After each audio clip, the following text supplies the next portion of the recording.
All right, so day 3, chapter 3 of PFT 110 or NASM's WLS certification. We're looking at the physiology of weight control. So we are going to be talking about energy balance, which means we need to have a really good understanding of, what a calorie is, what it means, and how we can sort of affect that. We already kind of talked about this in nutrition pretty substantially, actually. So hopefully today it's more about like turning some of that physiologic information into practical lessons that our clients can sort of apply to their everyday lives. So our objectives today: understand the physiologic components of losing and gaining weight, right? Energy balance. Understand how the laws of science have a total control over, like, your correlation of weight control. And then talk about, hopefully be able to communicate with our clients and educate our clients about the rationale for weight gain, weight loss, or weight maintenance, depending on what it is. But here's the thing, like in conditions of either a surplus or a deficit of energy, the body will not be able to maintain a steady weight. We just know that that is true, right? If there's too much energy coming in, weight gain. If there's not enough energy coming in, weight loss, right? Either a increase or a decrease will sort of change. And I love that they're using the term like energy budget here, because it's like you're spending in your life, right? It's like if I make $1,000 a month and I spend $110 a month, I got to find that $10 from somewhere. I'm probably tapping into like my savings or credit card or whatever, right?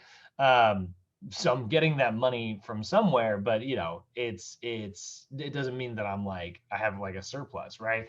Whereas like if I'm only spending $900 a month, that extra 100 that's left over, it's still mine, so I got to put it somewhere. I got to put it into a savings account, right?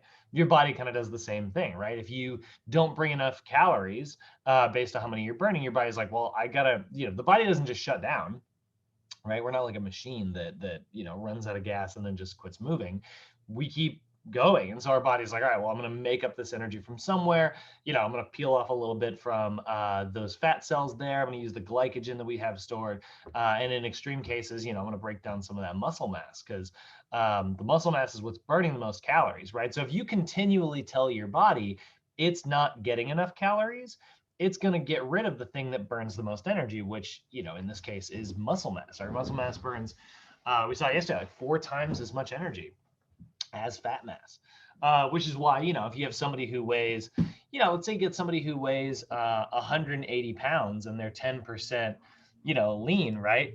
180, let's see here, times 0.8. So that means they have a lean body mass of 144 pounds, and we got 180 times 0.1. We got another person with oops, that's not what I want to do. 180 times 0.9.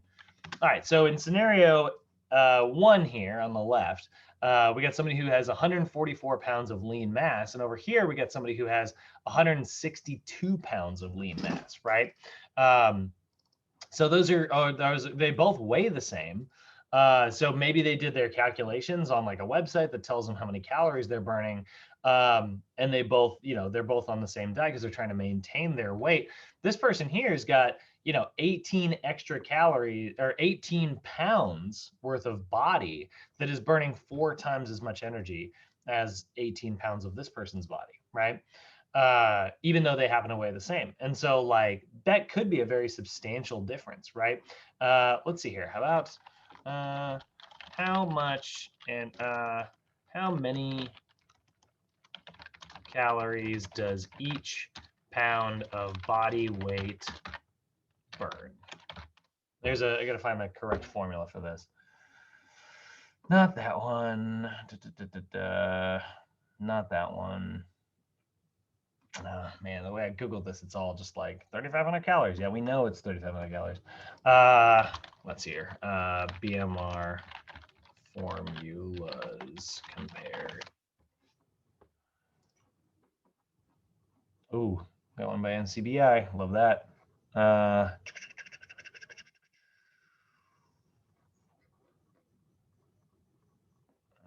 need the formulas.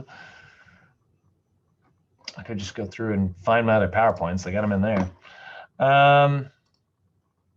Mifflin St. George is very, very popular. All right, well, I'm not going to quite find what I want. But anyway, let's just assume these people both go on exactly the same diet, and we know that this person just has like, a fairly substantial amount more of lean mass. I guess I said 18 pounds. That's not accurate. I guess it'd be an extra 12 pounds of lean mass, right? That extra 12 pounds of body weight is burning, 4 times as many calories. So that's fairly substantial, right? That's going to add up over time. So it's going to be, a very different scenario where they are both trying to maintain body weight. A positive energy balance or a negative energy balance is likely to ensue with like one of them. If you were to like put it in the middle, well, one person would gain weight and one person would lose weight. So when we look at that energy balance, right, we know that or weight control is a demonstration of that energy balance, right, which is the relationship between energy in and energy out. When we see this positive energy balance, because we are consuming more energy that is expended, there's our weight gain. So our goal here, this is the weight loss specialist class, but really, like, don't just think of it as like weight loss. We're also talking about like how to gain lean mass here, right? We want to gain, like, some people are talking about how they want to gain muscle, right? And that's absolutely possible. It is possible to increase your calories. You're going to gain weight in general. Hopefully it's going to come from lean body mass rather than just overall fat mass, right? So maybe you want to be in a positive energy balance so that you can bulk up, right? So we're going to do that by eating calories on top of our energy balance, right? But if our goal is to lose weight, then we want to experience like a negative energy balance. We want to burn more calories than we are bringing in, right? And like I said, all of this is measured. We look at calories here. I want to show you a fun little video here showing you how calories work. We know that calories are the energy trapped within food. That's how we, that's one of the ways that we measure it. But really, calories it's just a measurement of energy. So I want to show you calorimetry. I always do this wrong. I can never spell it properly. I'm really long on this time. In the news, where's that guy?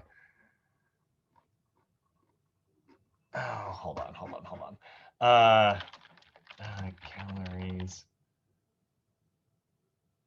measured on the news. Where's this? There we go. Okay, there we go. All right. Here's a really fun video. This is actually a local news segment, but this guy gives a really good explanation of how this works. And I think this video is very funny because the girl in the video is clearly not comfortable. So I really love this video. This video always makes me laugh. 9:46 on this Saturday morning. It's time for Imagine It, and I'm donning some really amazing wear here. Carl Nelson joins us. Hi. We got your fire retardant lab coat on, just in case. Mine is as well. We're going to talk about calories today. All right. Calories in food. The calories are not bad. They're just Look at her face. She is so uncomfortable. And you can hear like all the people in the background like laughing and stuff. Like she is so clearly just like not having it. Calories in food. The calories are not bad. They're just a measure of energy. Okay. And so I brought with me 2 different kinds of food. If you can grab a handful of toasted oats and just toss it in this little porcelain bowl, we kind of got one end of the spectrum of food there. Okay. Got some cheese puffs here. Oh, load that thing up. Oh, load it up. All right. Load it up. What we're going to do is we're going to measure how many calories there are in each of these samples of food. Now, if we were food scientists, nutritionists, we would do this in a very careful and exacting way. We're going to do it really sort of down and dirty today. No problem. We're going to the studio, right? No big deal. What we're going to do is we're going to burn these samples and we're going to measure or observe the flame that comes off. All right. Now, you could do that just by toasting them with the torch. Okay. That's not going to be good enough. We need an excess of oxygen to get them to really combust well. And to do that, I brought with me, or I actually manufactured here, a little liquid oxygen. This blue liquid is liquid oxygen. It's about 2 balloons worth of oxygen. Far more oxygen than we need to combust this stuff. So here's the deal. I'm going to give you the torch. Okay. I know you're excited about it. All right. I'm going to pour the oxygen on the cereal. You're going to hit it with the torch, and then you should probably block your vision. Okay. All right. This is going to be the end of the road for me, folks. Go ahead and light that thing up. Don't bring it over quite yet. Get ready. All right. Bring it over and hit them. Hit it and hold it there. All right. Did I do it too soon? No, that was great. So now you're getting a sense of how much energy there are in those toasted oats. They're really toasted at this point, right? Very, very still going. Very, very bright flame. Yeah. All right, let's try it with the cheese puffs. Okay. Now, do I need to hold it on there longer or a little bit less? No, you did actually really well. Okay. That was pretty good. And, you know, we don't want the smoke alarm to go off, so we'll cover that up. All right, so go ahead and light up your torch again. All right. So this is the comparison. This is the cheese puffs. Let me get the oxygen in there. Go ahead and hit them. Hold it there for a second. Okay, pull back. Oh, wow. Okay, see, that's why I brought the fire extinguisher as well. Sure. Incredible amount of energy coming off those cheese You puffs. can feel the heat from that. You can feel it. You can see it. I'm going to cover some of these up here. No big deal, Carl. There's a lot of smoke here now. But, I mean, We have insurance. the idea, excellent. I do too. The idea here is that there's energy in the calories. Okay. And I'm not suggesting you eat all cheese puffs all day, but it's just a measure of energy. Okay, so the toasted oats are probably a better choice if you're going to consume just one of these two items. Sure. But they both have tons of energy in terms of calories. And that's why the puffs burn longer, because they have more calories. The puffs actually have a little bit of oil in them, so that Okay. helps them burn a little bit more, and they do have a few more calories. We kind of just did it really. The answer is Sure. yes. I'm not too scientific. About All 100 right. calories or so. Hmm. But just calories, measure of energy. Interesting. And just a reminder, folks, don't try this one at Yeah, home. don't This try is this one at of home. those that we'll leave to Carl and apparently me. We do it here so they don't have to do it at home. I don't know who's going to get liquid oxygen at home, but that girl is so nervous. I swear they probably told her this is just a weird like fun fact, but like liquid oxygen is half of the fuel that is in like the space shuttles when they launch those crazy explosions that you see, kind of like that launch literally against, you know, all the way like into space and stuff at thousands of miles an hour. The fuel that is propelling the space shuttles forward is like half liquid oxygen, half liquid hydrogen, which is just like a ton of energy trapped in there. So anyway, you can see, right? Like the cheese puffs, much bigger flame. They have more calories in them. And so like if we're measuring the amount of energy that's trapped within there, if he had put like a kilogram of water on top, and that kilogram of water raised by, 100 degrees Celsius on the Cheerios or whatever they were, well, then there's 100 calories in that mini Cheerios. And if you put it on top of the cheese puffs and it raised by 150 calories, right, there'd be about 150 calories in those cheese puffs. And that's how we measure it. Does that make sense, guys? Calories? Yep. Probably not going to get too many questions about calories, but I want to make sure it's clear. Crystal clear. Awesome. All right. So, like I said, measuring calories, right? Oh, Andres, do you have a question? No, I was just agreeing. Oh, okay. Sorry. So, when we look at an example, if we know that it's the amount of energy required to raise the temperature of 1 kilogram of water, 1 degree Celsius. And you guys want to remember that, right? For the record, the lowercase calorie is 1 gram of water, 1 degree Celsius, but it's like, who's going to work in, a gram of water is going to evaporate like that. So we use a kilogram of water, and that's where we have like the kilocalorie, which is, we don't even call it that. We just call it an uppercase calorie. But the kilocalorie and the uppercase calorie are the same thing. But if you ever look at like a British piece of food, you'll notice that it doesn't say calories on it. It'll say like kcal or something. But that's just to make the calculations more manageable. So we take 1,000 calorie metrics. We know as those kilocalories, or like I said, uppercase calories here, right? And like I said, it's the amount of water the amount of energy required to raise the temperature of 1 kilogram, so 1,000 grams of water, 1 degree Celsius, right? So we look at like this energy balance, right? If we talk about this and we look at the idea here, an individual gets a new job.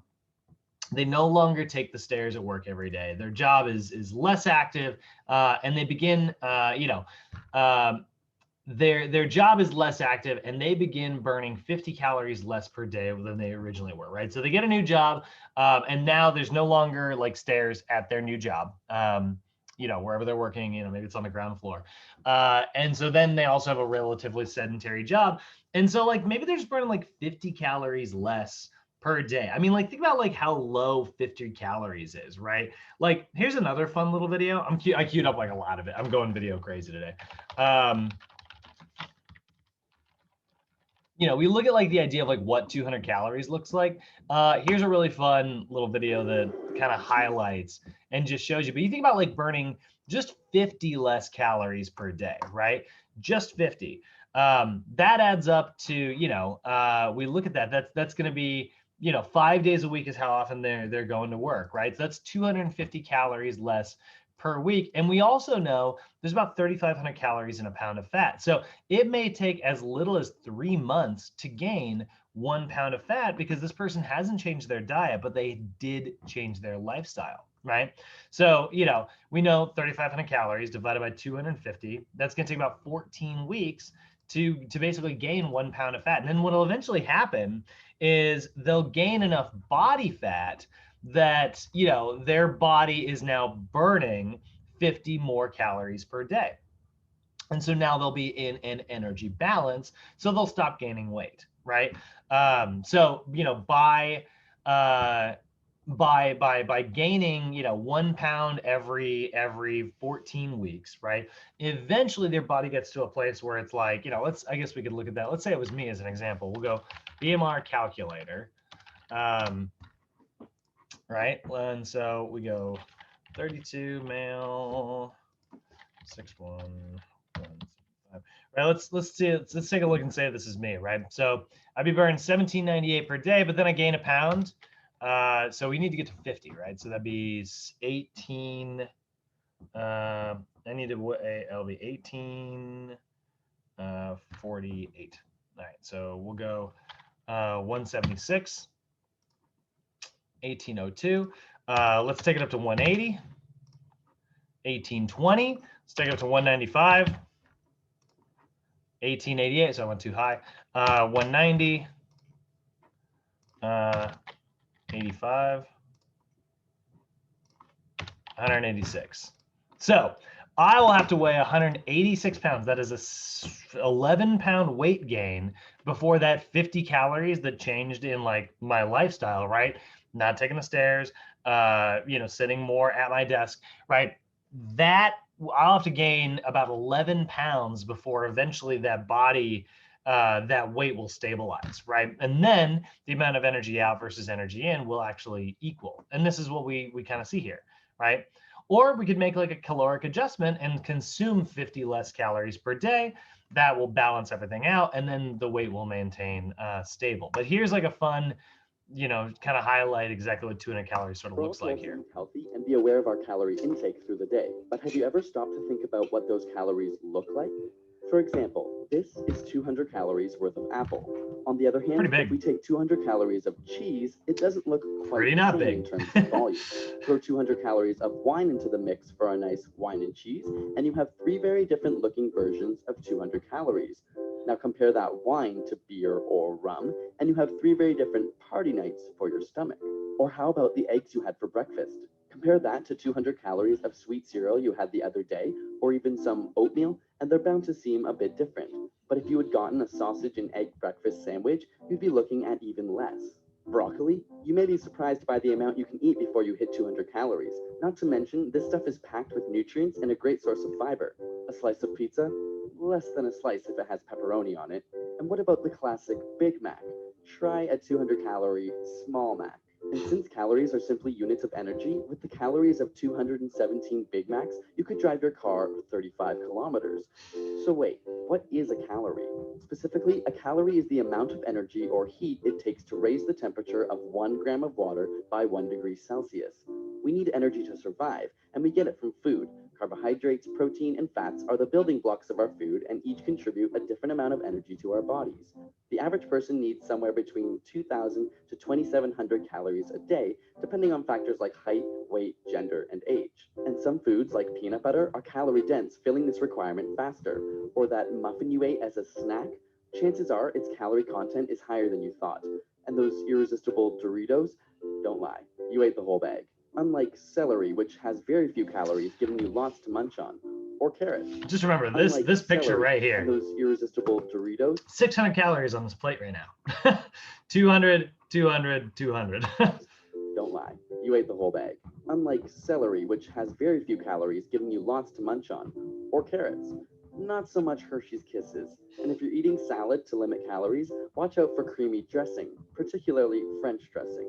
On its own, black coffee is quite low in calories. You can have a lot before you hit 200 calories. But once you add 1 cream and 1 sugar, those calories quickly add up.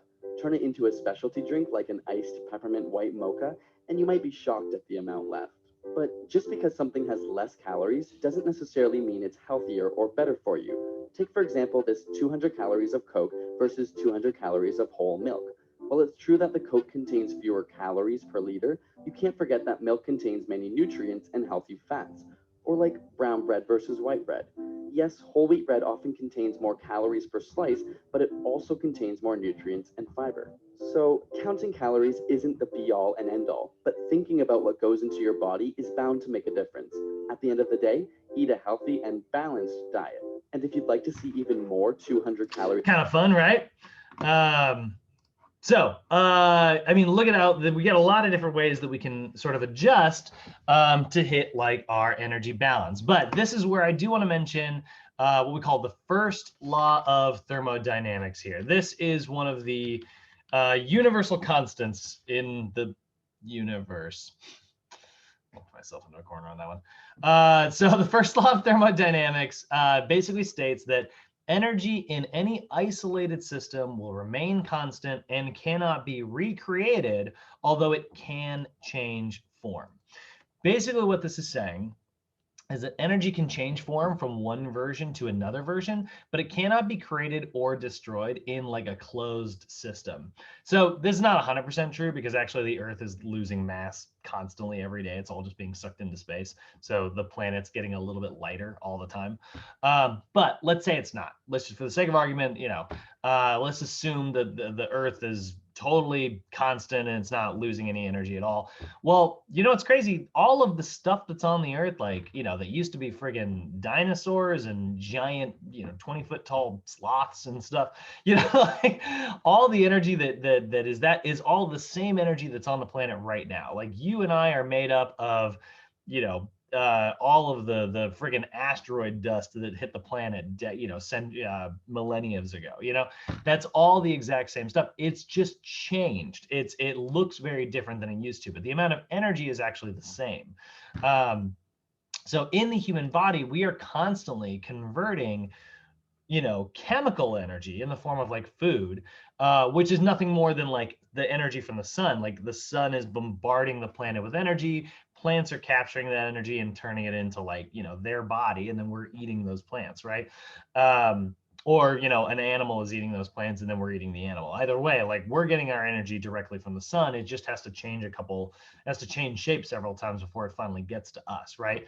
And so, and we're going to get rid of a lot of the energy as well. Like waste products are going to pass out of us. We're going to do physical work. We are converting chemical energy into other forms, in the form of like, picking up this bowl or picking up your phone or walking or talking, whatever, exhaling byproducts of like energy, right? All of that exists exactly the way it is, but there's a lot of it that's trapped within your body. Your body is an example of this, closed system. In an isolated system, it remains constant, right? Therefore, if calories enter your body, guess what? They are not going anywhere unless you convert them into something else. So if you convert them into like physical work, for instance, you're going to vent off the heat, you're going to exhale the byproducts, right? You are going to convert that chemical energy into physical work. If you don't, then that chemical energy still exists on your body. It just gets stored away for later because it has no way of escaping, right? So the regulation of like that energy output, it's under the control of like a lot of different things, right? There's a lot of things that affect that. There's the basal amount of energy output. That's the number I was looking up a minute ago, my basal metabolic rate, right? There is, the hormones that are running through my body that are regulating how quickly I'm, chemical processes are taking place, like my thyroid, testosterone, growth hormone, all of those things are regulating like how quickly the body is growing or burning energy or things like that. So we have a lot of like control systems that are managing how much energy we're burning, but we got to remember that like that's what food is, right? It's energy that's trapped within. So here's kind of a horror story that's really, really actually kind of sad, but just to kind of explain, to really kind of like nail this point home. So you guys might have heard, there's different types of steroids out there. Steroids are so very dangerous, like in so many different capacities. They've been linked to diabetes. They've been linked to certain types of cancers is huge. Not to mention like all the like hormonal changes that you're going to put your body through, which are just, have really positive effects for muscle building and nothing else, like, don't get me wrong, you will absolutely hear me say steroids do work. Like, it would be very scientifically inaccurate and irresponsible for me to say that like steroids are not effective at doing what people are taking them for. You are taking them to like gain muscle mass, and they are exceptionally good at that. But they are incredibly dangerous because of all of the side effects, right? The effect you're trying to achieve might be muscle growth, but the side effects are, really drastic sometimes. And there's lots of different types out there. There's steroids that are literally just like testosterone boosters that are designed to like, make it easier for your body to go, oh, wow, I can be very anabolic, right? Those are anabolic steroids. There's also growth hormone that people can take. Growth hormone, you got to remember human growth hormone, HGH, is a hormone that we produce naturally that tells our body to trigger growth, right?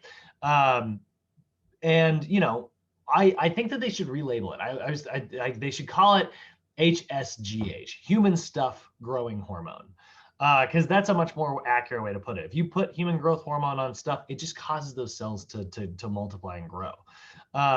That's what the hormone is like regulating. So obviously that would be good for muscle building. But here's the thing, it grows everything. So it can grow your freaking pancreas, which then suddenly you start to have like diabetic problems because you're making too much insulin and then your cells become resistant to that insulin. One of the weird side effects of human growth hormone supplementation, by the way, like one of the weird side effects that people don't think of, they get carpal tunnel syndrome. Right? Which is a weird one because what carpal tunnel is basically this little empty tube, right? That you have what's called your median nerve, and it runs down into your palm and controls all this, right? So this nerve runs down here. Well, all of a sudden we fill that little canal up with tissue, and now suddenly that nerve is being pinched, and so it causes pain in the wrist. So like that's not great, right? Lots of really scary side effects associated with steroids and stuff. And I always take a little bit of time to talk about steroids in the weight loss class because I think that sometimes, this is the class where we are talking about people who are, trying to reach like certain fitness goals, and sometimes they might be willing to kind of play with things in order to reach those goals that could have long-lasting negative physiologic consequences. So here's one of them. This is a really sad story. That was like the preamble to the story to set me up for my point. There was a woman in Australia who took, I cannot remember the name of the steroid. I think it's DNP, if I'm not mistaken. But she took this specific steroid that is typically used as a fat burner. So it is the steroid that is, it actually makes your body metabolize fat for energy, right? So it's a really effective fat burner because it basically tells your body, hey, we're going to get all of our ATP from the fat cells, right? But you got to be really careful taking it because if you actually bring in a lot of carbohydrates, those carbohydrates will also get broken down for energy.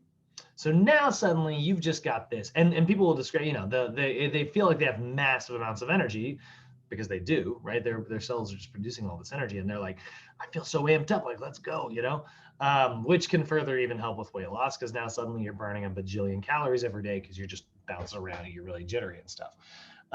So this woman took this stuff, but like I said, you got to be kind of careful because if you do too many carbohydrates, you get this massive, explosion of energy production because you're getting the normal energy production from glycolysis, and your fat cells are basically like being oxidized to also produce ATP.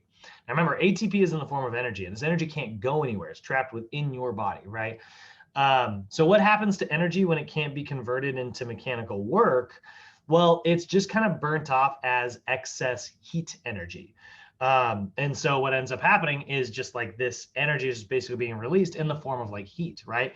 In the same way that like when you light something on fire and we see like that fire and well, that's all the energy just being released, right? So she took too much of this steroid and also had a little bit too much like carbohydrates in her diet, and her body started producing energy like crazy, and her body temperature started to climb massively. And you know, her parents were like keeping an eye on her. She had a problem with like disordered eating, you know. Like I said, very common in the bodybuilding world and something we should always keep our eyes on. Yeah, they didn't hear from her for a little while, and they're like, we should go over to her house. So they went over to her house, and she was sitting in her bathtub in like ice water, trying to like cool herself down. So they took her to the hospital. They were like, we got to get to the hospital. Took her to the hospital. And the doctors were like, well, what did you take? And she was like, I took this steroid that is, you know, a thermogenic fat burner and this and that. And they were like, you know, they kind of monitored her, and eventually they kind of came to the conclusion. They're like, look, like this stuff is in your blood. We can't pump your stomach for it. We can't get this out of your body. There really is kind of nothing we can do.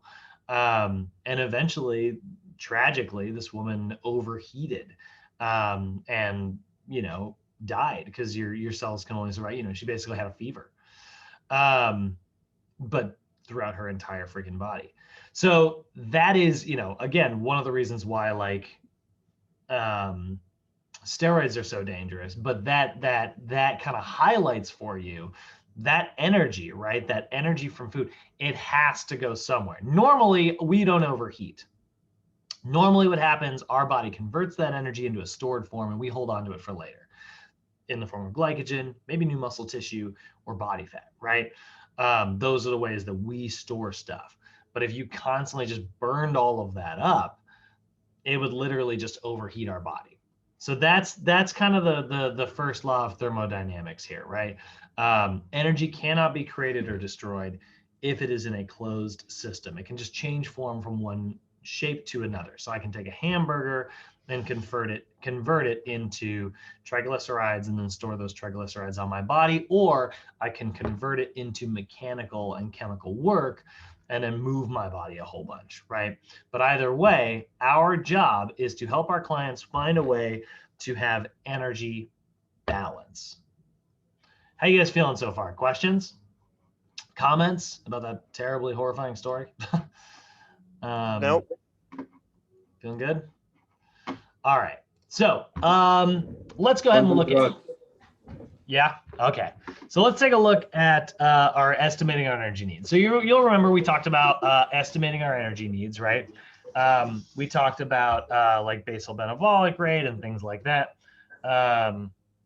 So looking at your basal metabolic rate, this describes the rate at which the body expends energy in order to maintain a basic physiologic survival, right? So this is the basic amount of energy that you burn in your normal everyday life, right? So your resting state. Now, technically, there's also your RMR, which is, I guess, we could call it a slightly more accurate version, but it estimates the amount of energy at which your body maintains physiologic function. They're slightly different than each other, right? They're really similar. But you can basically think of the RMR as like a formula and the BMR as like a full-on like measurement. Like you'd be hooked to a machine, you know, and like perfectly measured constantly. We can't really do that, you know, like it's very difficult to actually measure RMR and BMR with perfect accuracy. So instead we use like formulas and stuff. And that's why there's so many different formulas out there that I showed you. You can get better versions, by the way. You can get an RMR test, right? So you can go do like, it's actually the same machine that does like VO2 max testing to measure how many calories you burn under different like states of exercise. You can go get an RMR test. This is one that's near me, right? So there's the VO2 test, right? If you were to basically be sitting, right? And you don't have to have like a clipped over, you know, you just basically breathe into this tube. This is also going to measure this is also going to measure basically how much energy you burn, right?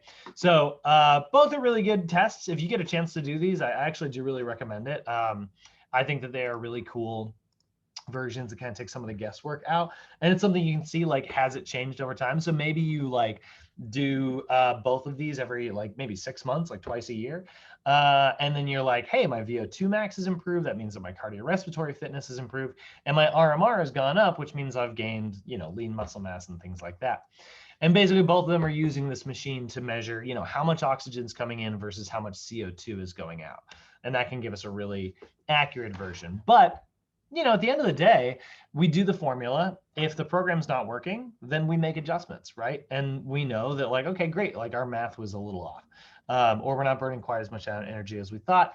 Let's make an adjustment. Let's see, maybe we don't necessarily need to do more cardio, but let's see if we can get your heart rate up a little bit higher during certain parts of the session, right? Or maybe it's like you know, bring in less calories overall. And so so that's what some of these are. Your BMR, and your RMR, your basal metabolic rate, it makes up the bulk of how many calories you burn every day. It's about 60 to 75% of all of the energy input, right? Or energy output.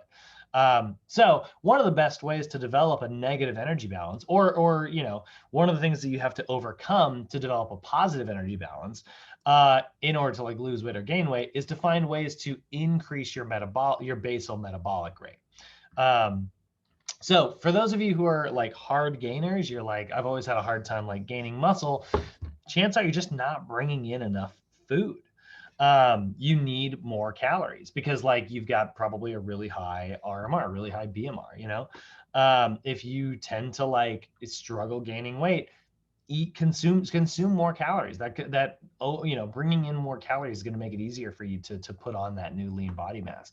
If you're struggling with losing weight, we can cut calories, but another way that like is really effective, let's try to put on more muscle mass. The more muscle mass you have, the more energy you're going to burn at your basal. And like I said, it's 60 to 75% of all of the energy that you burn every day. Now, there is also the thermic effect of physical activity. You'll remember this as TEA from last time without the T in it, but thermic effect of physical activity or thermic effective activity. This is the estimated energy required to support you outside of your BMR whenever it is you know, whatever type of work you're doing. This is anywhere from 15 to 30% of your total caloric expenditure, right? Now, obviously, that could be totally untrue. You know, if you go run a marathon, which is going to burn thousands and thousands and thousands of calories, you know, that is going to mean that like most of your energy was burned during that marathon. But obviously, we're not doing that every day. So, you know, typically it's about 15 to 30% of your total calories. But the more physical activity you engage in, you know, the more energy that you're burning here. And this is why, you know, people who are physically active tend to burn more energy than people who are physically not. And then there is the thermic effect of food, which is an estimation of the energy required to digest, absorb, metabolize, and store all of those nutrients, right? This is about 10% of your caloric expenditure on average. We do know if your diet is higher in processed foods, though, processed foods have a much, much lower thermic effect, right? We got to remember that like the thermic effect of food, it's your digestive system breaking that food down, and you know that takes energy. But if it's really already broken down by like a machine, processed and then put together in like some super tasty form, right? Because it's already broken down, like your body is like, all right, well, great, I can just absorb that as it is. You're going to burn much less energy. So this is another reason why we put an emphasis on less processed foods and more of an emphasis on whole foods, right? Certain diets are going to burn more energy than others. Protein, for instance, is very difficult to break down. And so, and then fiber literally can't be broken down. So high fiber, high protein diets, those are the ones that we know have a much higher thermic effect. And so that's going to help us, you know, burn a substantial bit more energy. So now, like, if we take all these major lessons here, you know, some of the simplest tips that we can give our clients, like at the end of the day, very, very simple pro tips in order to like achieve like a weight loss goal would be, all right, well, we're going to try to increase your basal metabolic rate as much as possible by gaining 5 to 10 pounds of lean mass. right? We're going to try to increase your thermic effect of physical activity by keeping you active throughout the day, or maybe doing like HIIT training, like high intensity interval training, which has been shown to increase the thermic effective activity of your body. It literally just enhances how many calories you burn over the next 24 to 72 hours. And we're going to try to focus on like high fiber, high protein meals that are nutrient rich rather than just energy rich. And that's going to ensure that, like, you know, we're also getting like more whole foods and less processed foods. That's going to burn more energy from that. If we do all three of those things, that is going to increase our caloric expenditure without us having to exercise 20 hours a day, you know? So, we're going to go ahead and move into looking at like, actually, hold on. Actually, we will do this first. So looking at target calories, right? The different ways that we can calculate the target calories that our client is going to consume, right? We got a bunch of different formulas here. We got the Harris-Benedict formula, which is a really popular one for years and years and years. Then we see the Mifflin-St. Jeor formula. That's the one I mentioned a little bit earlier. The Owens formula, which is a little bit simpler. A lot of different formulas out there to calculate your basal metabolic rate. And then what we would do is we would just multiply that basal metabolic rate by some version of an activity factor. You know, if you're very, very active, we give you a big multiplier. If you're very sedentary, we give you a small multiplier. So once an individual's estimated caloric expenditure is calculated, then we can assist them in developing caloric goals. And we know there's about 3,500 calories in 1 pound of fat. So for every pound of fat that you store inside of your body, it's going to create, we need to have a 3,500 calorie deficit in order to tap into that fat for energy and make up for that deficit. So if we create a 3,500 calorie deficit, we'll lose about 1 pound of fat. And we obviously can't do that every day. But if we do it, let's say, you know, let's see, what do we come up with here? So for example, Samantha, she burns an average of 2,300 calories per day based on her current lifestyle. So she's probably got a BMR of somewhere around 1,300. And then she's, you know, relatively active. And so she's burning about 2,300 calories every day on average. Her goal over the next 3 months is to lose 10 pounds. So she's got a weight loss goal of 10 pounds and she's got a timeline, right? So now all we got to do is figure out, okay, well, what type of caloric, you know, deficit do we need to get? We got 3 months, right? Which is going to be, 12 weeks basically.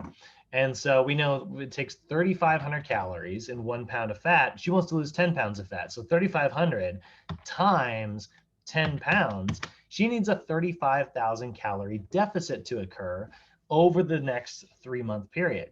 So we say 35,000 calorie deficit divided by 12 weeks, that's the 3 months.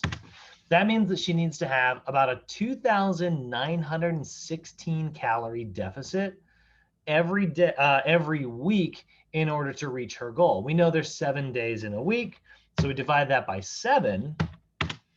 She needs to create a 416 calorie deficit every single day. So if she wants to do that, by increasing her caloric expenditure by maybe 250 calories a day, that's going to help her burn an extra 1,750 calories per week, which is not enough to get to that 2,916, right? It gets us a little over halfway, right? So she's going to go to the gym. Obviously, I wanted to do strength training, but let's just, for the sake of this very, very, very simple example, let's just say that she gets on a treadmill. She's got a little, you know, Apple Watch or something to track her calories. She hits start and she walks on the treadmill until it says 250 calories. So she does that 7 days a week, right? So she's going to burn 250 calories per day, 7 days a week. That's going to be 1,750 calories per week, okay? Like I said, we need to get to about 2,900 per week in order for her to reach her goal. So now she's going to decrease her caloric intake by about 200 per day. So now she was eating 2,300 a day. Now she is only going to consume 2,100 per day, right? And so that's going to create another deficit of about 1,400 calories per week. 200 a day, 7 days a week, 1,400 calories there.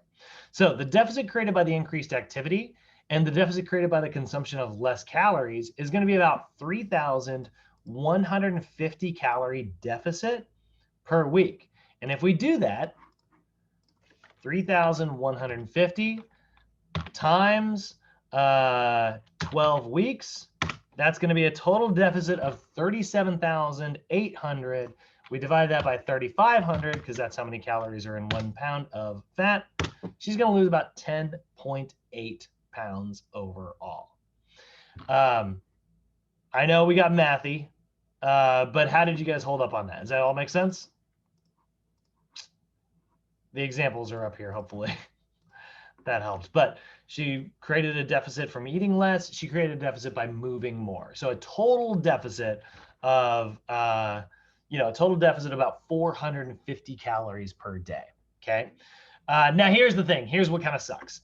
And we're going to talk about this here in the set point theory. And by the way, we calculated all this. Once we've got our basal metabolic rate, we're going to multiply that by an activity factor, right? So, we saw, what was her name? Samantha? If we ran her through, we probably put her in the maybe low active category right here, right? And then we, increased her energy expenditure. So once we get their energy needs for maintenance, we can determine like a caloric goal, right? 3,500 calories in 1 pound of fat. Anywhere from 250 calories to 1,000 calorie deficit per day is going to result in 1/2 up to about 2 pounds of weight lost per week. 2 pounds of weight loss per week if we create 1,000 calorie deficit, 1/2 pound per week if we create a 250 calorie deficit, right? We've got different goals depending on like what it is. Now here's the bummer. Samantha is going to lose a couple pounds like in those first initial couple weeks, right? She's going to lose a little bit of energy. She's going to lose a little bit of energy. She's tapping in. Let's say she's 5 pounds down, right? Now suddenly her body, there's less body, right? There's less of it. We burned it all up for energy. So now she doesn't weigh as much as she did because she's lost 5 pounds. Now she is no longer in the same energy deficit. I mean, we saw that just a little bit earlier, right?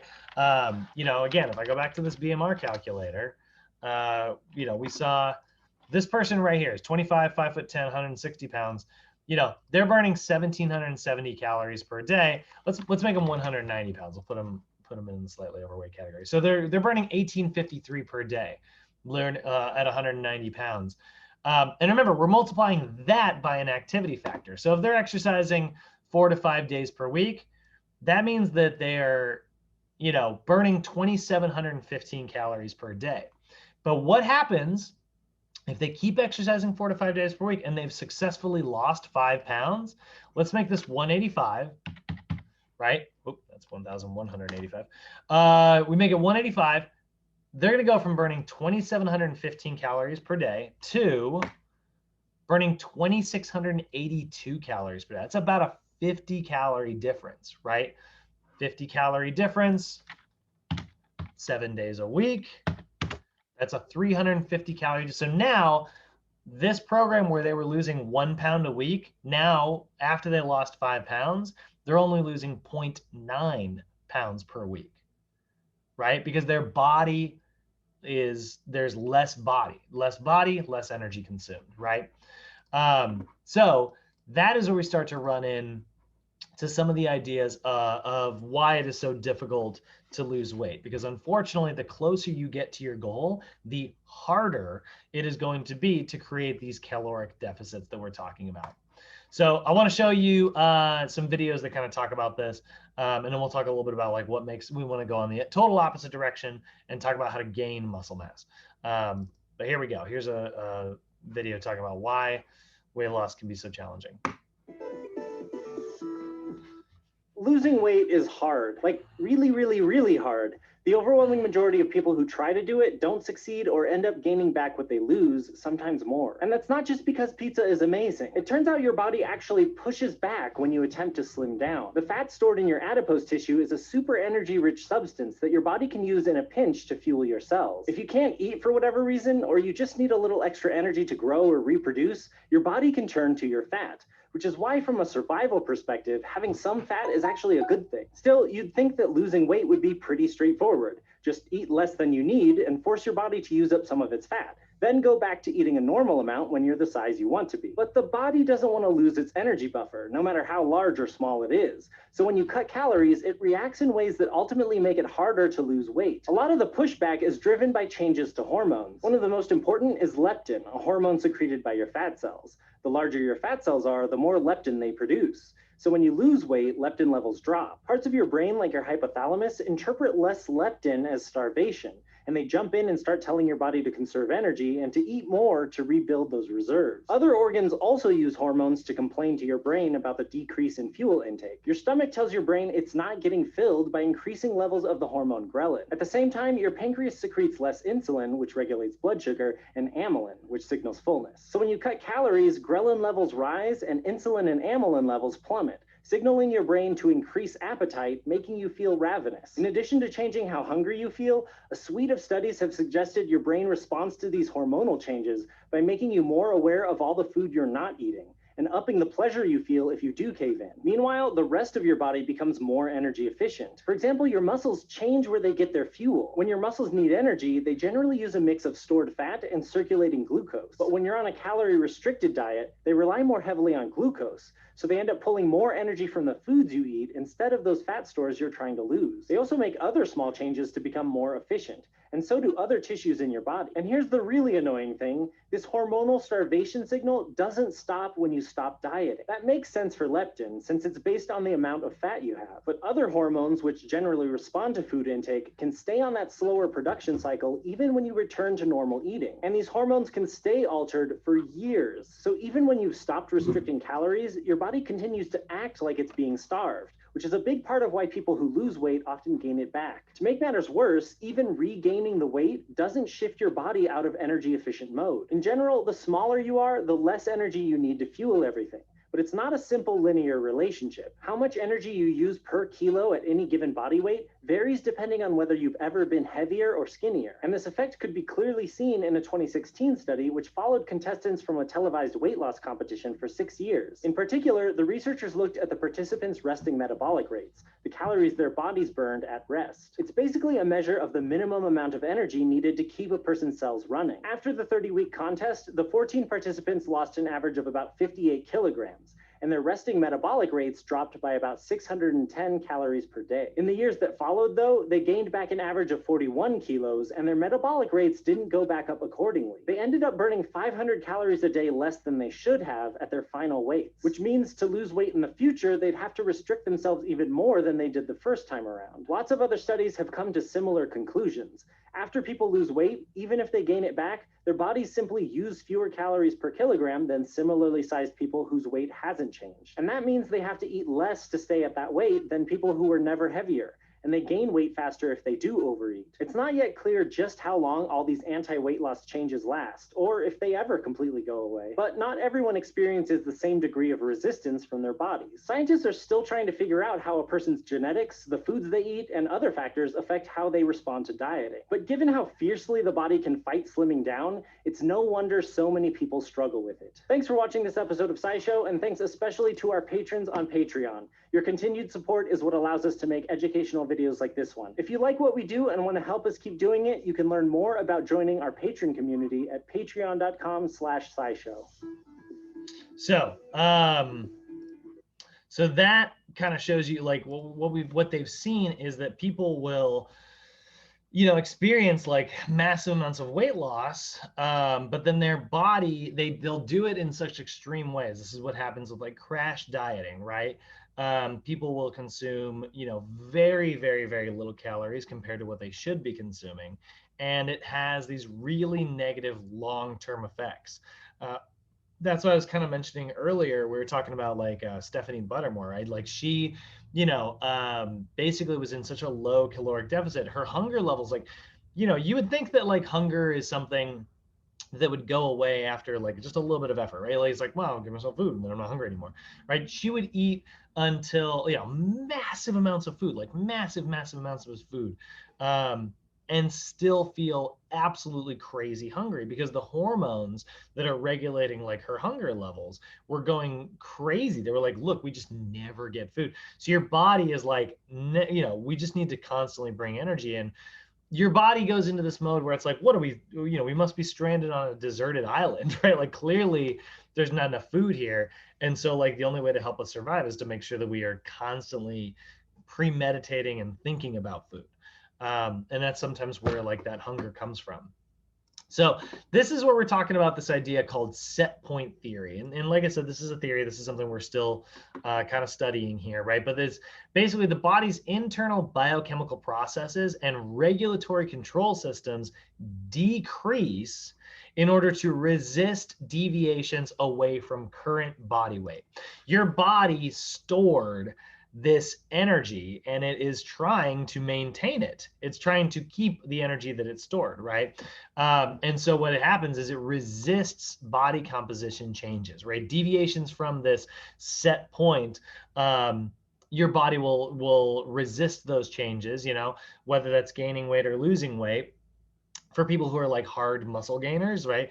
You may find that like set point theory makes it harder. It's like you'll bring in more calories and then all of a sudden your body will go, oh, we brought in more calories, and then it will try not to gain weight by making you increase your caloric expenditures. You'll get even more fidgety. You'll get even more high energy. You'll burn even more, calories. Or maybe it'll shut down your hunger levels. So you'll just feel stuffed to the gills. You're like, oh, I can't eat again, right? People who are losing weight, the exact opposite happens. Their body is like, wow, we're not getting enough calories. So it will slow the body down. It will, ramp up internal hunger cues. It will resist these composition changes, right? Now, I will say, I want to be very clear here. As much as set point theory, as much as like we see a lot of evidence of this suggesting, it does not mean that our clients cannot reach their goal. One of the criticisms that we see about this is that it fosters this fatalism regarding like, the condition of obesity. It's like, well, according to that set point theory, because it's hard for me to lose weight, so I'm never going to lose weight. So why should I even try? Right? We see that. We will definitely see that. Yeah. Hey, again, I've said it before, and I'll say it over and over and over again. Everyone's journey is different. We may all like be going to the same place, but like, yeah, it is a freaking bummer. But there may be a fork in the road on your journey that is going to slow you down compared to someone else's. There are biological, biochemical differences. Genetics are a thing, but it doesn't. But we still know, again, like that is a true sentence. It does not make that. It does not mean that the law of thermodynamics doesn't still play a role here, right?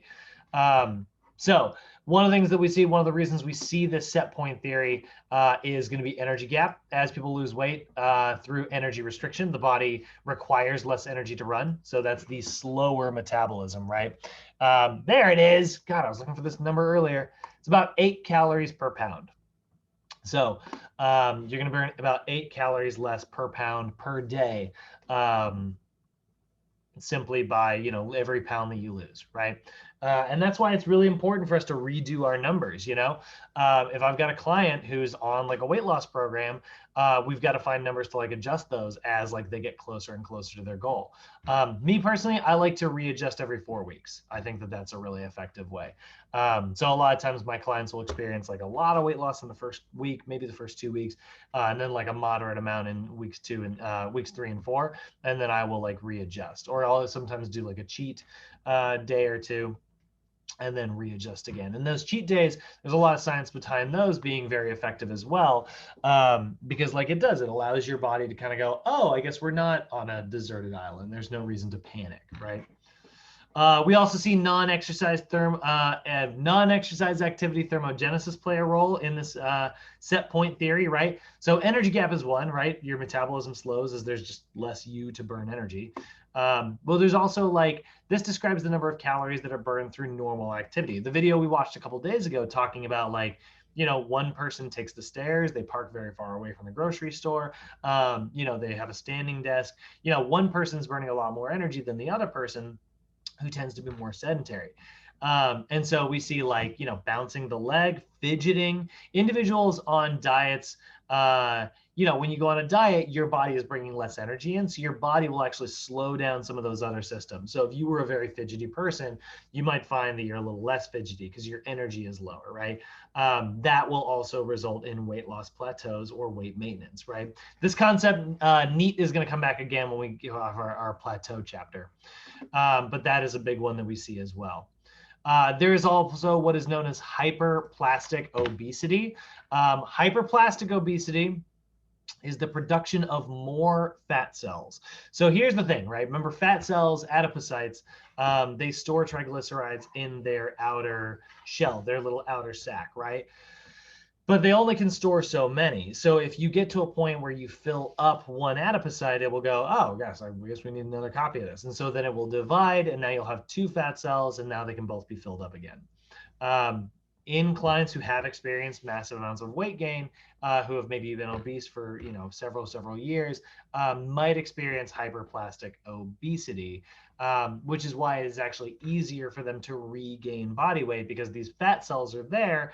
They have a metabolism, which means they are, you know, saying, hey, we need calories so that we can produce energy, right? We're cells. We need to do stuff.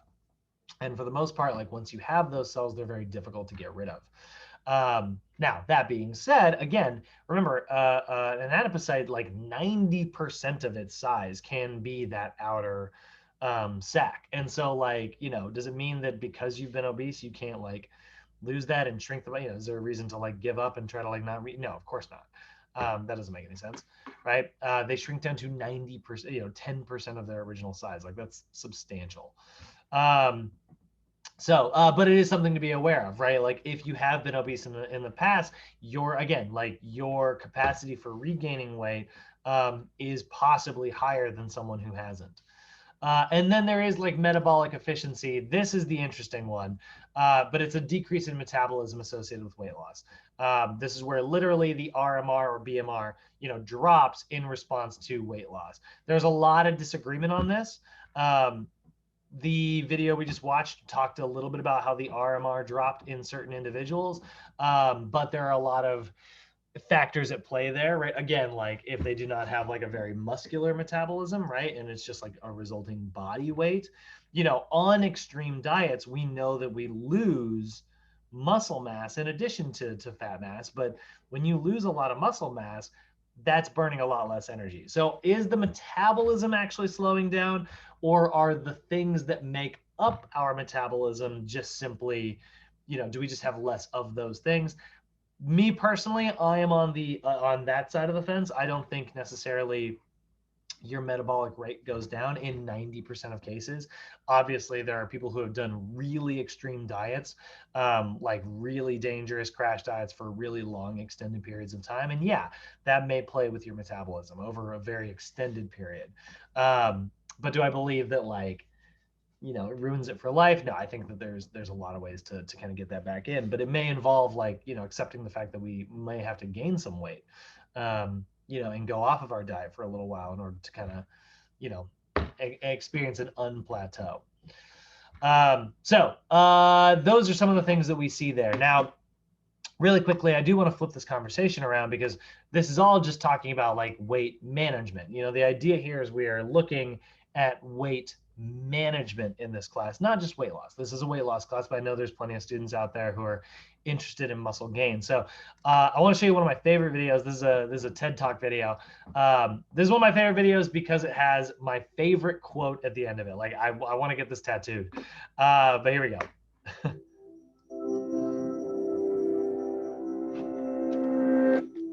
Muscles. We have over 600 of them. They make up between 1/3 and 1/2 of our body weight. And along with connective tissue, they bind us together, hold us up, and help us move. And whether or not bodybuilding is your hobby, muscles need your constant attention because the way you treat them on a daily basis determines whether they will wither or grow. Say you're standing in front of a door, ready to pull it open. Your brain and muscles are perfectly poised to help you achieve this goal. First, your brain sends a signal to motor neurons inside your arm. When they receive this message, they fire, causing muscles to contract and relax. which pull on the bones in your arm and generate the needed movement. The bigger the challenge becomes, the bigger the brain's signal grows, and the more motor units it rallies to help you achieve your task. But what if the door is made of solid iron? At this point, your arm muscles alone won't be able to generate enough tension to pull it open, so your brain appeals to other muscles for help. You plant your feet, tighten your belly, and tense your back, generating enough force to yank it open. Your nervous system has just leveraged the resources you already have, other muscles, to meet the demand. While all this is happening, your muscle fibers undergo another kind of cellular change.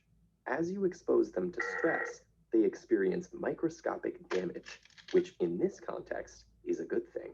In response, the injured cells release inflammatory molecules called cytokines that activate the immune system to repair the injury.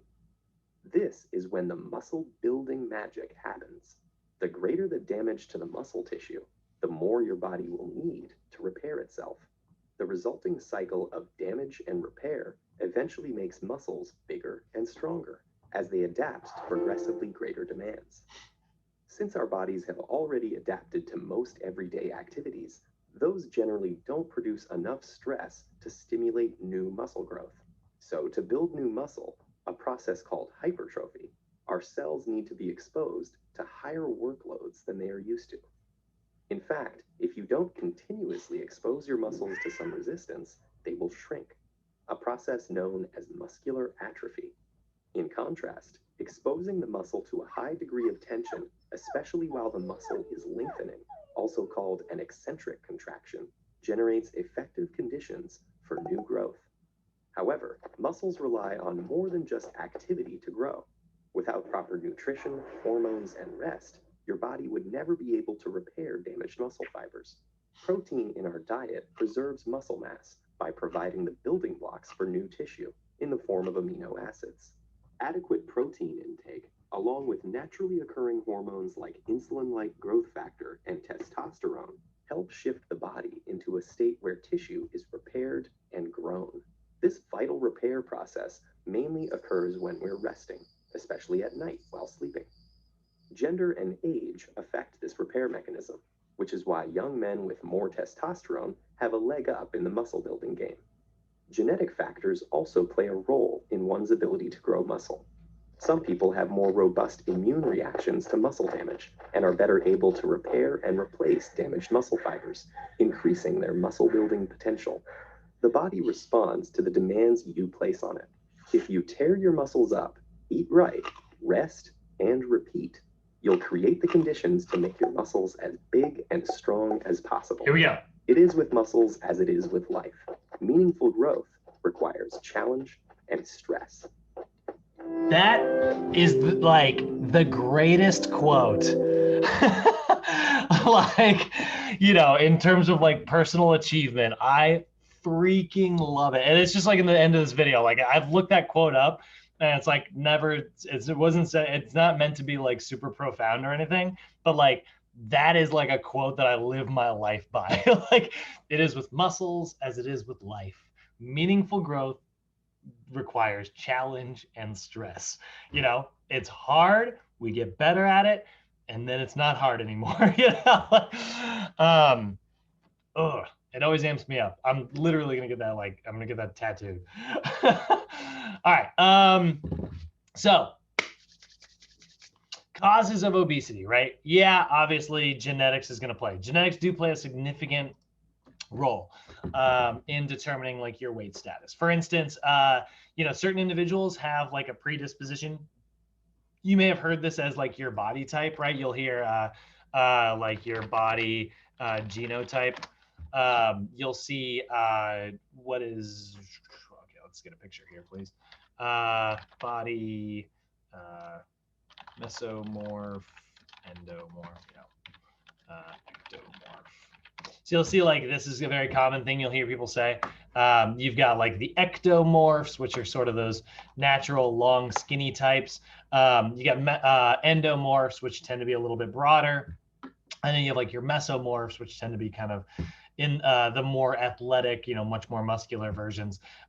These are out there. I do think that like genetics play like a role here. However, again, like relegating yourself to like, oh, what's my, genetics, like I'll never be able to reach my goals. Again, like that just is counterintuitive to what we know about like the body's ability to adapt and respond to stress, right? But yeah, like you probably, like me, like I said, I'm kind of like a long, skinny type. I'm on my dad's side. I come from a tribe of probably runners. Like my dad was a real skinny. It is a real skinny, wiry guy. His brothers and sisters, all skinny types. On my mom's side tend to be like very broad. Like my mom tends to like struggle with her weight a little bit. Her brother's kind of a similar situation. So, we're getting like a mixture of those genes. Like they're definitely at play there.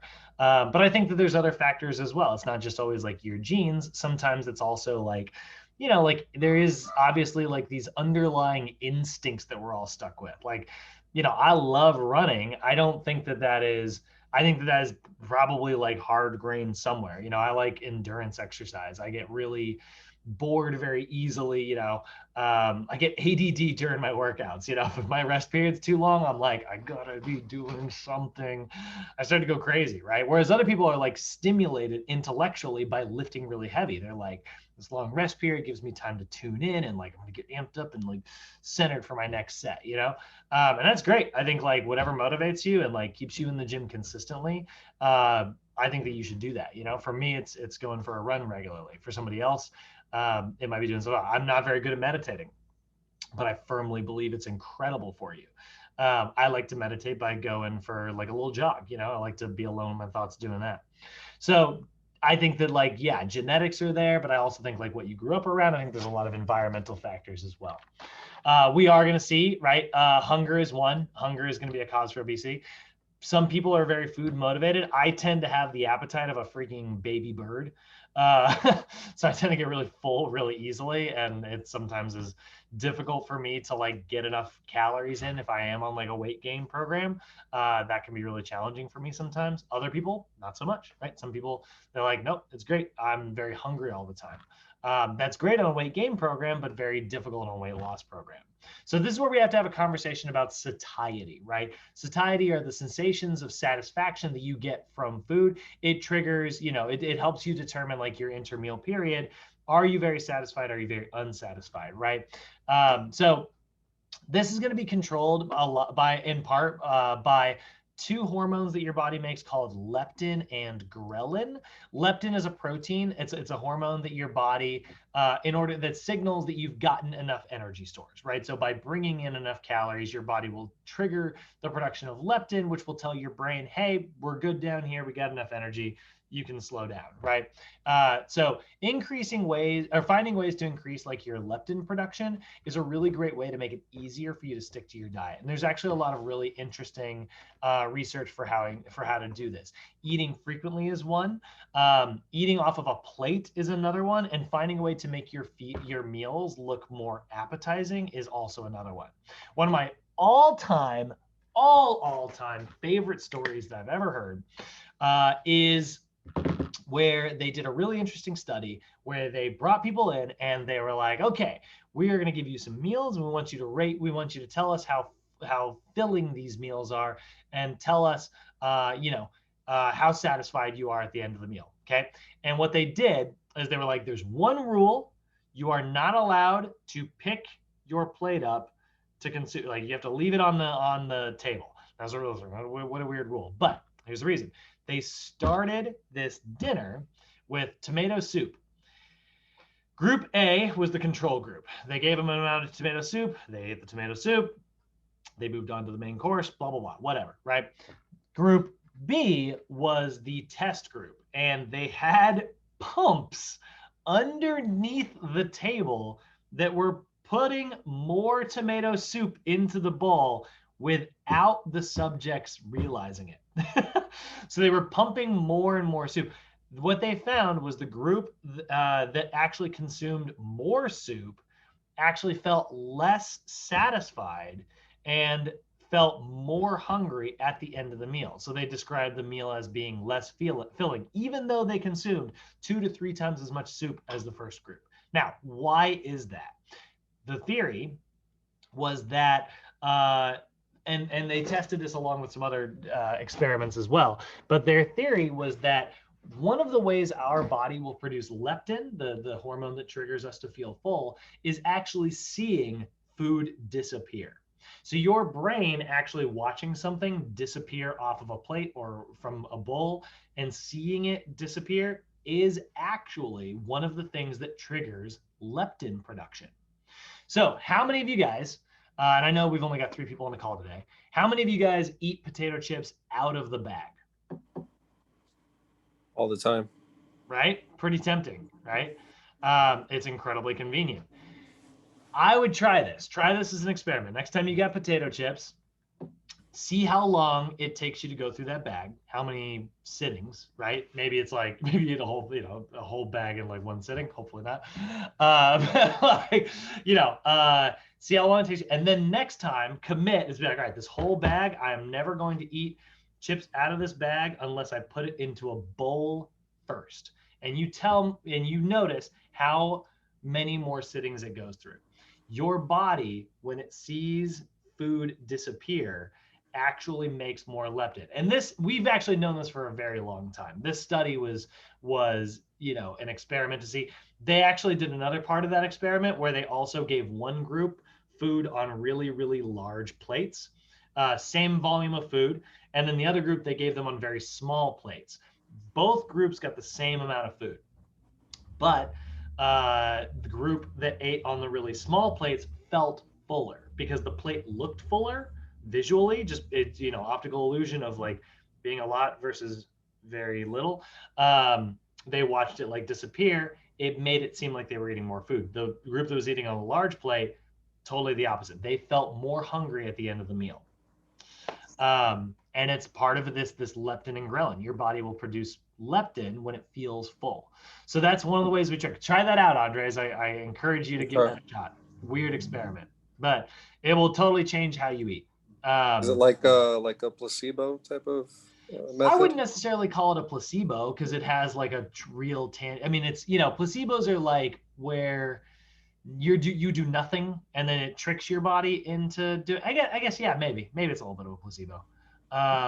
But it's your body producing this hormone because you're tricking it into thinking it's getting more food. So yeah, I guess so.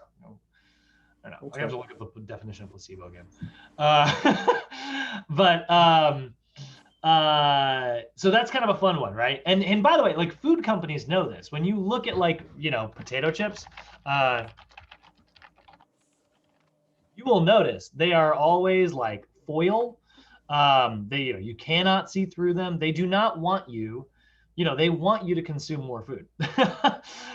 They want you to finish so you can go out and buy like another bag. The faster you go through it, the faster you're going to need another one, right? So make no mistake, there's a reason these are very hard to see through. That is a very, very real thing.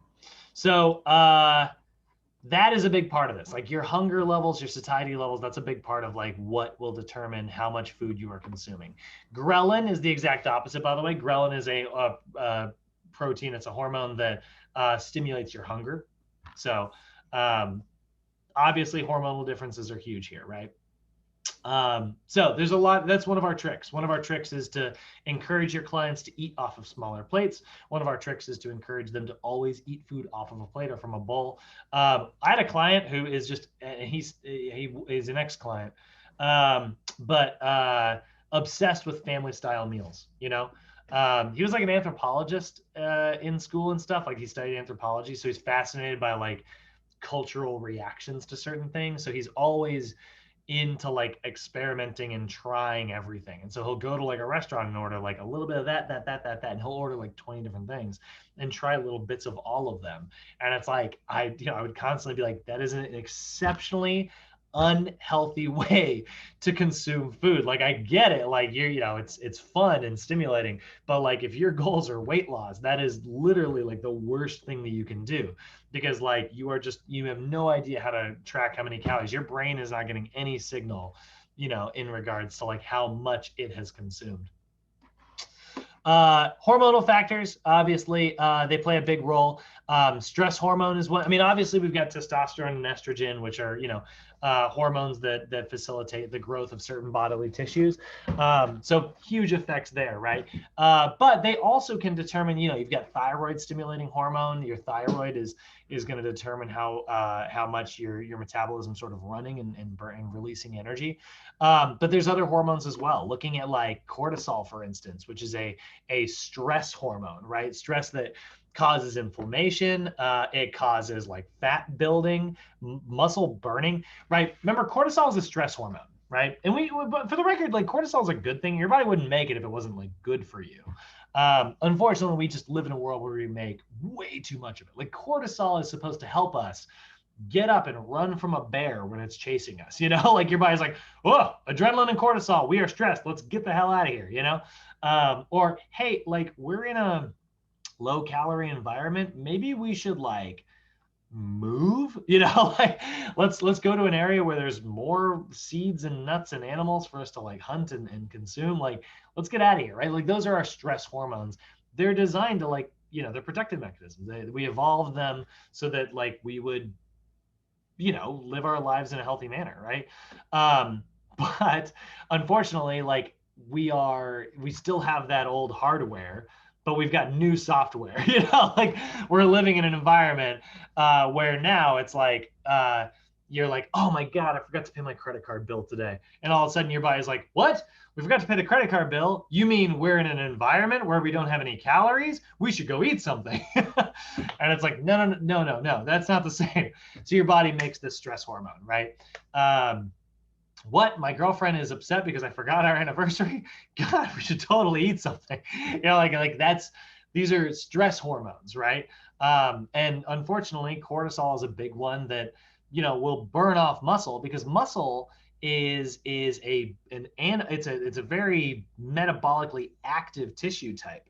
So if you are burning way too much energy, if you're having a problem with like this energy balance, right, your body's gonna be like, all right, well, let's burn less energy, right? Let's get rid of muscle that burns a lot of energy. Let's build some fat that stores energy and doesn't burn very much. So that's cortisol. Cortisol is a really negative hormone. We try to avoid that. And then we know our environment plays a huge factor as well. Huge factor here. Many populations live in an abundance of food and technology, especially, we consider those like Western world, or I could call them like first world countries, which is a crappy term, by the way. Look it up, it's dumb. But we look at like the idea of like, living in like a developed, nation like the US. We have so much access to fast food. We have so much access to technology. We have very little reasons to move and very many reasons to consume way too many calories. And so it's just very easy for us. And teaching our clients to overcome the conveniences of modern technologies is one of the best ways that we can influence their caloric expenditure. This sentence, by the way, I think is directly a test question. I'm pretty sure this is actually going to be on your homework today. But one of the ways we can have a very positive effect on our clients, like energy expenditure, is teaching them to overcome the conveniences of modern freaking technology. Look, I love technology. I'm a computer nerd. I love video games. They're great. But like, we have to understand, like, if I'm going to play 2 hours of a video game, I am hopefully also going to go for a walk that day. We want to make sure that like I just got a freaking my parents gave me a Roomba, like their old Roomba. It's like a 12-year-old Roomba. It's ancient. But I'm stoked to have it so I can stop freaking sweeping my room all the time. I got hardwood, it's a pain in the rear. And that like is great for convenience, and it will save me time and energy. But that energy could have been used burning calories. So if I struggle with my weight, this is maybe not something that is healthy for me, and you wouldn't think that like your freaking vacuum would have a very big impact on your weight loss or weight gain goals, but it does. I mean, it all adds up slowly over time. We got to remember, this is over a very long period of time. But we live in a developed nation with lots of sugary beverages, increased media exposure that is constantly bombarding us with like, you need to eat this, you need to buy this, you need to do this, right? And there's the weight loss industry as well, which is honestly, I love this. This is freaking bolded here. I think actually, this is probably me, actually. I probably bolded this. I don't usually modify the PowerPoints, but this one's probably me. The weight loss industry is bananas. It has some pretty negative side effects in actually, helping people lose weight. Hey, no, you don't have to exercise. All you have to do is take this supplement, right? Hey, you don't have to diet. All you have to do is take this freaking supplement. And we just know that those are not healthy. Again, kind of going back, I had a big long rant the other day. You guys probably remember me. I always talk about this, but we live in silver bullet culture, the idea that this one thing will work. We're constantly marketed and told that the only, thing to success is this one road, right? Yet looking at all the science, look at how many things are contributing to this, right? Look at how much of stuff we've talked about today in the last month, all the different things. It's not one answer to meeting your weight loss or weight gain goals. It is hard work and 50 answers, but you have to do a little bit of all of them. And that's sometimes hard to hear, but in my opinion, I think in a lot of ways, like, flip that opinion around. I think it's the other way around. I think it can be, we know that small changes, sometimes small changes are easier to make than big changes. You just have to make them slow and steady. So obesity driven by an environment that encourages overeating and discourages physical activity. We have a lot of that. We have no biological reason to develop a physiologic control system, unless we, put that system into place ourselves. So we want to make sure that we are measuring and paying attention to, bodily changes and making small adjustments that are easy for us to maintain. We know we know the physics of it, right? We know that energy in versus energy out, right? We know that's the first law of thermodynamics. This is friggin' Newton, like, we know gravity works the way it does. We know thermodynamics works the way it does, right? But turning that lesson into, actionable changes that we can make in our lives, that's the art.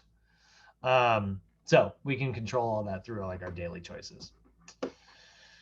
And that is what I got for you guys today. So homework number 1 is up on Canvas. So please go knock that out today. I think you'll find that this was going to be, this homework, it's a new class, but I think that you guys will be like, you really got it nailed down by this point. We're a couple classes in, should be getting pretty comfortable with the idea of like all this weight management stuff. A lot of it actually is probably going to be questions on like what is obesity and stuff, because a lot of it is questions from yesterday's PowerPoint.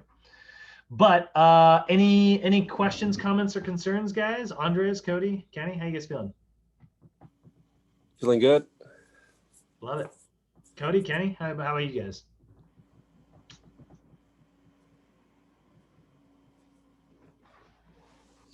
I did have one question. It was related to vitamins, though. Oh, sure. What's up? Vitamin supplements or vitamins and minerals? Vitamins and minerals. It has to do with sleeping. Like, if you lack sleep, what are you like deficient in? Like, what vitamins? Would that be like B? Your B complex can actually help regulate sleep patterns. Also, like cortisol, remember, is a stress hormone. So if your body thinks that it's in a stressful situation, it's like, there's predators everywhere, right? It's going to make you sleep with one eye. You know what I mean? Right. Very restful sleep. So one of the things you can do, B complex can help with your stress levels, so they can lower that and make that easier for you to like compartmentalize your rest. But also like ensuring that you are getting enough like restful sleep by like regularly going to bed at like a specific time frame, learning how to wind down at the end of the night rather than going to bed while thinking about a lot of stuff can be a really effective way to also get more restful, healthy sleep. Right. I'm not a huge fan of Well, I'm not actually against it. But like melatonin supplements, you'll hear people take those when they have trouble sleeping. Yeah, doesn't I guess vitamin B like produce melatonin? So they are yeah, your body it processes with it. Yeah, B kind of unlocks melatonin's ability. Melatonin's a hormone that your brain makes naturally. So B's around to kind of help with that. Actually, I think also vitamin A, but I could be wrong on that one. Hold on just a second.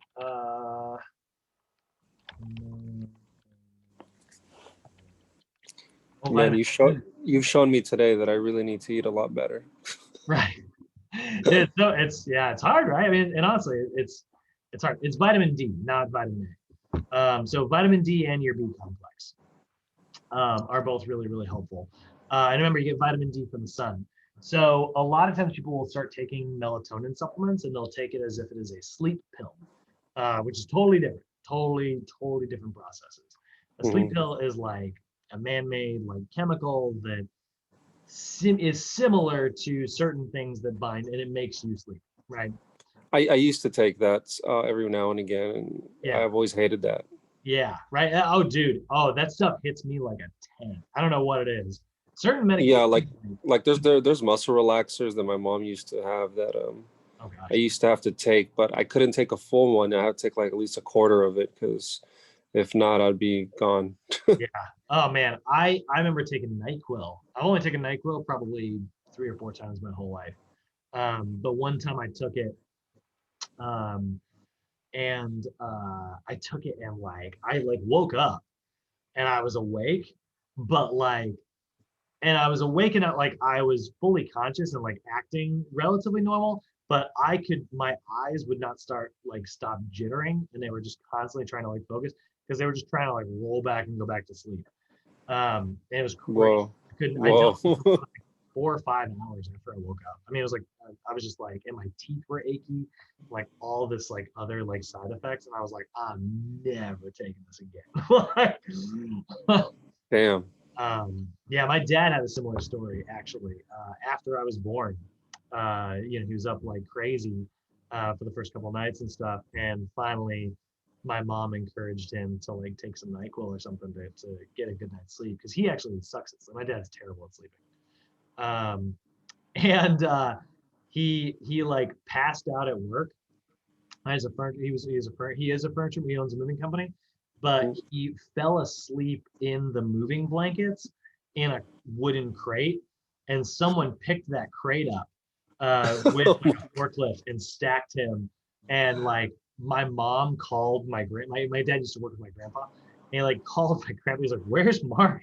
I haven't heard from him. I tried to drop him lunch off today, and he wasn't around." And my grandpa was like, "What?" Because he was like his manager at the time. He was like, "That mother," like, my grandpa was like a real gruff dude.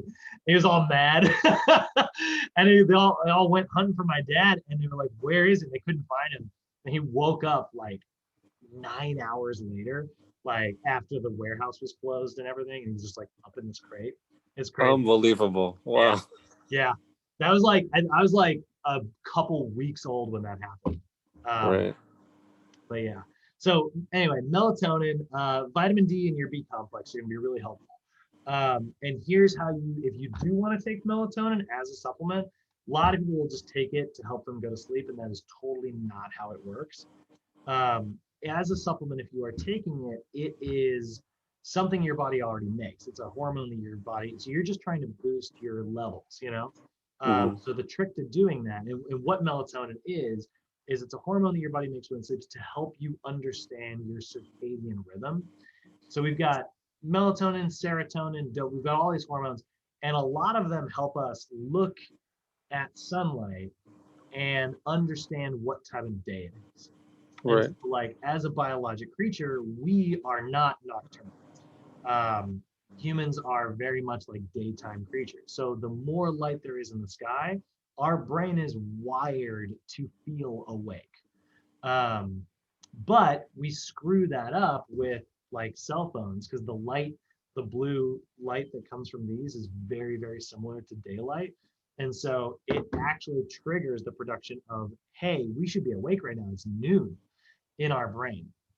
Right. So melatonin helps you recognize that it's nighttime. And so what they've done in certain studies is the best way to take it is consistently at the same time of night every single day. Make sure, don't take it before you go to bed. Just take it at the same time every day. An hour, maybe a half hour before you're scheduled to go to bed. Start going to bed at the same exact time every single day. Keep this as far away from your bed as possible so you don't get that blue light. Or if you are going to use it, make sure you use that, what's it called, Twilight app. It uses the red filter because that's on the opposite side of the blue spectrum. I sleep pretty I sleep pretty early, like 8 or 9 o'clock actually. Oh. So I always wake up around 4 or 5 in the morning. Oh wow. That's yeah, I've made that a routine of mine. That's great. And then but then there's moments where I go out or do something and I come back home around 12 or 1. Yeah. And I still wake up at 4 or 5. Yeah, that's pretty common. If that's the case, there's nothing wrong with like taking a nap. Just make sure you're not taking a nap anywhere within like 12 hours of when you're gonna, go to bed. 12 hours is a lot. I think 10 hours, 8 to 10 hours. Right. But then the other part of it, that melatonin, one of the things you can do to make it even more effective is the minute the sun is up in the sky, just go outside, take a look at it for a minute. Even don't stare at the sun, but like get outside, get some freaking light to hit your eyes, and it will help your brain go, oh, okay, great. They've looked at helping people reset their sleep patterns. And it's not just about going to bed at the same time. It's also about like, just get a little bit of sun exposure and your brain will go, your caveman brain will wake up and be like, oh, it's 10 a.m. I should be awake right now. Yeah. Okay. Thank you. Yeah, of course. And then, there's a lot of vitamin D coming from the sunlight, so there's that too. Kenny, what about you? Any questions? Cody? All good. Everything all good, yeah. All right, fellas. Well, I'll kill the recording. See you guys tomorrow.